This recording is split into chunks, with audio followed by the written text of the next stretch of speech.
Cochin international airport സിയാലിൽ ശബരിമല ഇടത്താവളവും പമ്പയിലേക്കുള്ള സ്പെഷ്യൽ KSRTC ബസ് സർവീസിന്റെ ഉദ്ഘാടനവും ബഹുമാനപ്പെട്ട വ്യവസായ മന്ത്രി പി രാജീവ് ഉദ്ഘാടനം ചെയ്തു.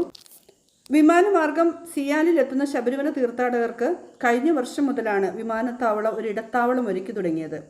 5000 ചതുരശ്ര അടി വിസ്തീർണത്തിൽ ഒരുക്കിയിരിക്കുന്ന ഇടത്താവളത്തിനുള്ളിൽ തന്നെ ഫ്ലൈറ്റ് ഇൻഫർമേഷൻ ഡിസ്പ്ലേയും കുറഞ്ഞ ചിലവിൽ താമസ സൗകര്യവും സമീപത്തായി തിരുവിതാംകൂർ ദേവസ്വം ബോർഡിന്റെ ഹെൽപ്പ് ഡെസ്കും ഒരുക്കിയിട്ടുണ്ട്.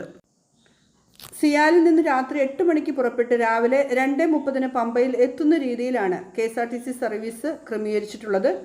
KSRTC ഓൺലൈൻ വഴിയും നേരിട്ടും ഈ ടിക്കറ്റുകൾ നമുക്ക് ലഭ്യമാക്കാവുന്നതാണ്. വിമാനത്താവളത്തിൽ നിന്നും ഒരു 30-ലധികം യാത്രക്കാരുണ്ടെങ്കിൽ ചാർട്ടേഡ് ബസ് സർവീസ് അനുവദിക്കുന്നതുമാണെന്നും അറിയിച്ചിട്ടുണ്ട്. CIAL managing director S. Suhas, MLA മാരായ ശ്രീ അൻവർ സാദത്ത്, ശ്രീ റോജി M. ജോൺ എന്നിവർ ചടങ്ങിൽ ആശംസകൾ നേർന്നുകൊണ്ട് സംസാരിച്ചു.